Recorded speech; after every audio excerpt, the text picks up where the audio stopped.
This scene perfectly captures the vibe of the whole episode. Hal is reckless, arrogant, experienced.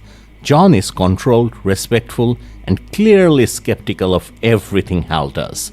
Two completely different styles constantly colliding, but somehow producing results. I'll give you that, Max. Nobody explains their relationship because the crash already does it. Hal acts first. John adapts. And both clearly think the other guy's approach is ridiculous. Exactly, Fennel. And that's why I'm calling Lanterns Episode 1 a masterclass in pilot episodes. Masterclass? You're putting this beside Breaking Bad, Game of Thrones, The Mandalorian. You better have more than one good car crash. I do. By the end of one episode, Fennel, you understand the characters, their history, motivations, chemistry, and world. And somehow, the episode leaves you with even more questions than answers. And Max, those questions start almost immediately, right after the crash. Hal's Green Lantern ring looks suspiciously yellow. Exactly. And Fennel, this is Hal Jordan. Yellow is not some innocent color around this man. Sinestro, fear, parallax, it could mean several things, or nothing. But you cannot tell me that the visual isn't suspicious. Suspicious, yes. Parallax confirmed? Absolutely not. But I'll strengthen your argument. The title card almost mixes yellow and green, so the color choice clearly isn't isolated. Exactly. And why call the show Lanterns instead of Green Lantern? That potentially gives them room for Sinestro, other cores, and the whole emotional spectrum, all without promising anything yet. And that's the clever part, Max. The pilot makes us ask those questions without stopping the episode and screaming, "Pay attention, this will matter later." And speaking of things that may matter later, Fennel, John's childhood scene changes his entire character for me. His father puts an apple on his head, points a gun at him, and forces him not to flinch. But I'd phrase that more harshly, Max. John wasn't trained to be fearless. He was abused until suppressing fear became a survival mechanism. Exactly. And that distinction is fascinating.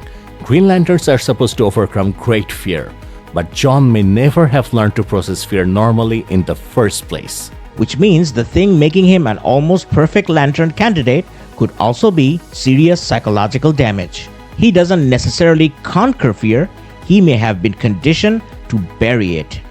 And then look at the bomb scene, Fennel. The sheriff asks if they should run. John calmly tells her it's too late. Either Hal saves them or everybody dies. And John barely reacts. Exactly. The child standing beneath his father's gun becomes the adult sitting beside a bomb without blinking. Max, that's not flashback for flashback's sake. The past directly explains the present. Which makes Hal the perfect counterpoint, Fennel. John almost seems incapable of fear, while Hal, the legendary fearless Green Lantern, looks emotionally exhausted by decades of being one. And I like that distinction. Hal is cynical, abrasive, and jaded, but he isn't morally broken. When the situation turns serious, the heroic instincts immediately comes back. Exactly. Without that, he would be just another miserable old superhero.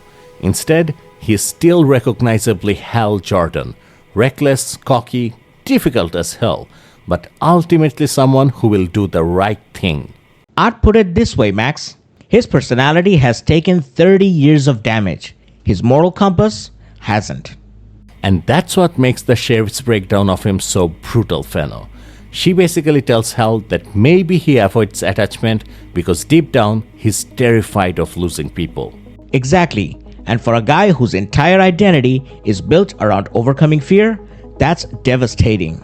If he refuses to care because caring creates something to lose, he isn't conquering fear, he's avoiding it. Right. I don't care about anybody sounds fearless until you realize it might actually mean I'm too scared to have something worth losing. And before you say it, Max, yes, that does make the yellow imagery more interesting. Thank you. I'm not saying parallax confirmed, Fennel, but thematically, fear is clearly hiding underneath Hal Jordan, whether he admits it or not.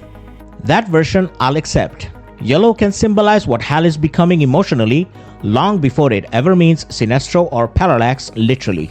And while we're talking about Hal's history, Fennel, this episode technically dumps a surprising amount of exposition about him. It does, Max, but I barely notice because nobody starts talking like they opened Hal Jordan's wiki page. The information comes out because people naturally discuss this legendary veteran lantern. Exactly. We get the comic accurate history, but it feels like we're sitting inside a real conversation instead of getting a lore lecture. And that's why the show Don't Tell isn't some absolute law, Max. Sometimes you can tell. The trick is making the telling feel like genuine human conversation. And that flows perfectly into the time jumps, Fennel, because the episode doesn't just tell us the past, it keeps showing us exactly how the past creates the present. Which shocked me, Max, because jumping across decades could have murdered the pacing. Instead, every flashback creates casualty. This happened, therefore this person eventually became that. Young John watches Hal like he's this mythical superhero. Then he finally works beside the man and discovers his childhood hero is an absolute disaster. A highly competent disaster, Max. And that competence matters because John can be disappointed in Hal personally while respecting him professionally. Fair. And that's exactly why showing young John idolizing Hal matters. Without the past scene, Fennel, the disappointment in the older Hal doesn't carry nearly as much weight. Right, the flashbacks don't pause the story, Max. They change how we understand whatever happens next. And then, one of those past setups suddenly becomes enormous. Hal uploading his consciousness into the ring. Because once we reach his apparent death, that scene stops being about cute Green Lantern technology and becomes a giant Chekhov's gun. Apparent again? Fennel, the man has a hole through his head. Max, this is comic book television we're talking about. Until I personally see his soul fill out the death certificate, he is apparently dead. Fine, but imagine this. John gets a Hal backup from years earlier.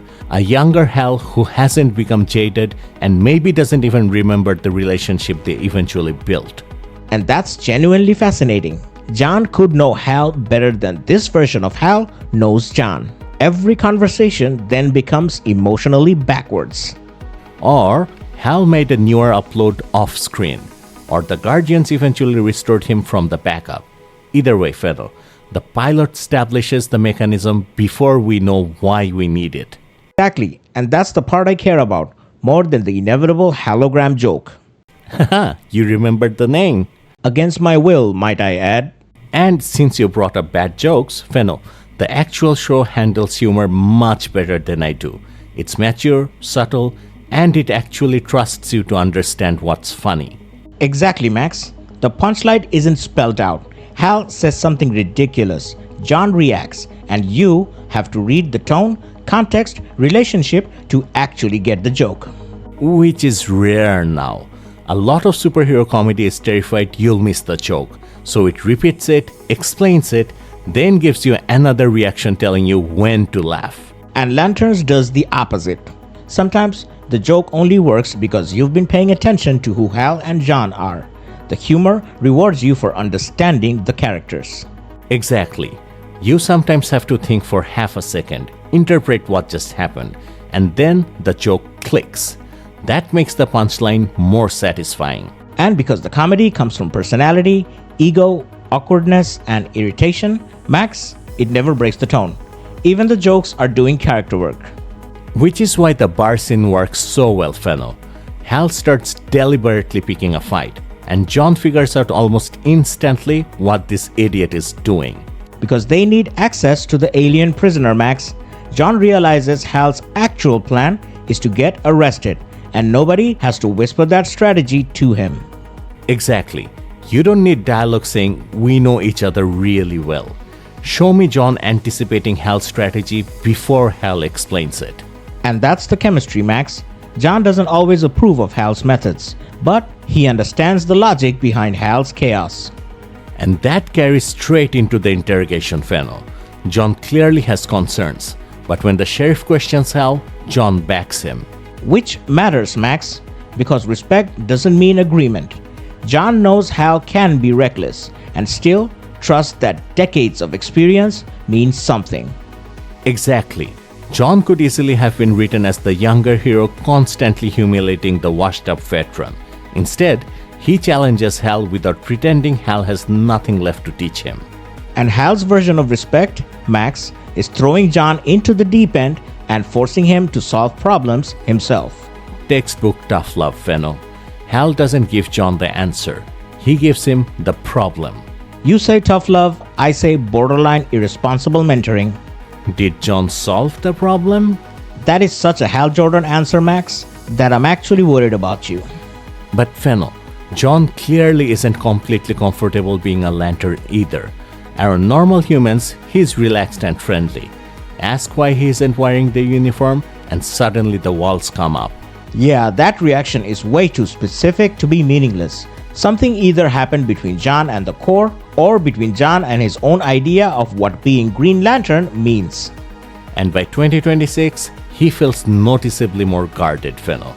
So whatever happened during those missing years clearly left a mark. Although, Max, I refuse to discuss the 2026 John Stewart without acknowledging the goatee. Of course you do. Some mysteries are cosmic, Max. Some are whether John Stewart finally looks like John Stewart. Fine, Fenno. Goatee appreciated. Now explain this to me. Hal is apparently dead in 2026. So where is his ring? That's much more interesting than the body itself, Max. If Hal really died, the ring should have gone somewhere, and John clearly does not have it.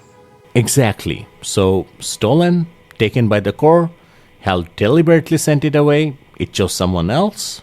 All possible, I guess, but don't immediately say Guy Gardner, because Guy Gardner is already established as a Green Lantern. This cannot simply be Hal dies, Guy gets Hal's ring. Which makes it better, Fenno. If Guy already has his own ring, Hal's ring remains completely unaccounted for. And I'd push you one step further, Max. Maybe the important question isn't why John doesn't have Hal's ring. Maybe it's whether John even wants another connection to the Corps. And whatever John's issue with the corpse is, Fenno, the alien prisoner clearly knows far too much about them. Exactly. He understands their methods, their traditions, even the Green Lantern Oath. That does not feel like some random alien who accidentally just happened to run into two lanterns. Which means Green Lantern involvement may have been expected from the beginning, Fenno, or whatever these aliens are doing is directly tied to the Corps. And then the alien recites the oath, Max, and Hal's entire demeanor changes. That reaction might be one of my favorite mysteries, Fenno. Why does the oath hit Hal so personally? My first thought, Max, is that maybe he doesn't believe it anymore. Decades of service could have destroyed his faith in the institution behind those words. But I could argue the exact opposite, Fenno. Maybe he still believes in the oath completely, and hearing an enemy casually recite something sacred feels like desecration. Both could work, Max. Maybe the Corps failed Hal, or maybe Hal thinks he failed the Corps. Either way, those words clearly still carry enormous emotional weight. Or, Fenno, Max, if you say parallax, parallax. I walk directly into that. But admit it, Fenno. Look at everything we're debating after one episode, and almost none of it feels like a random mystery box. That's where your masterclass argument gets strongest, Max. Every question grows naturally from something we already care about. A character, a relationship, a rule, a piece of history. Exactly. Why is Hal broken? What happened between John and the Corps? Where is Hal's ring? Why do aliens know the oath? What is the backup really for? What happened between 2016 and 2026? And that's the difference, Max. Weak pilots throw questions at you. Great pilots make you care about the people first. So suddenly, you need those answers. Which is why, Fenno, I'm absolutely keeping the Breaking Bad, Game of Thrones, Mandalorian comparison.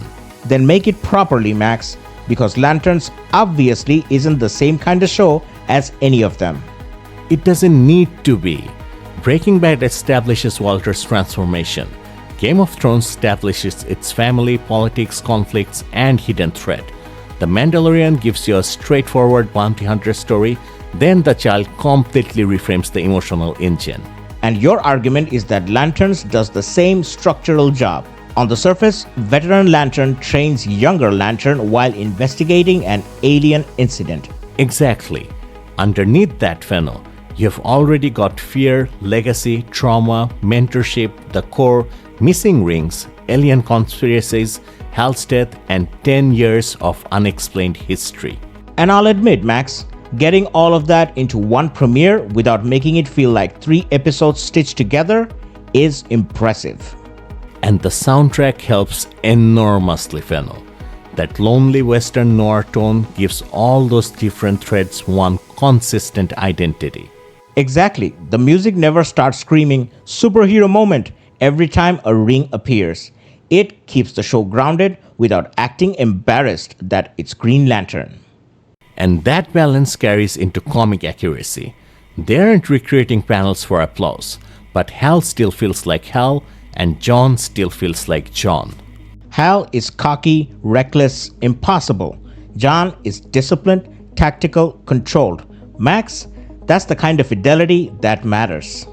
Exactly, Fennel. Preserve the character DNA, then adapt the circumstances around them.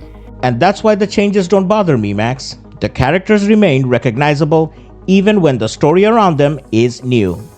So, Fennel, after spending this entire conversation helping me prove the argument, Masterclass pilot? Nice try, Max. I'll say excellent pilot episode. Characters, chemistry, world, tone, mysteries, future stories, mechanics, and somehow none of it feels overloaded. Fennel, that is just Masterclass with commitment issues. Nope, that's just me refusing to feed your ego. Then answer this. Hal repeatedly tells John the only way he gets the ring is over his dead body. Max, I already know where this is going. 10 years later, dead body, missing ring. Fine, Max. That is annoyingly good foreshadowing. Masterclass. God, I hate that this keeps helping your argument.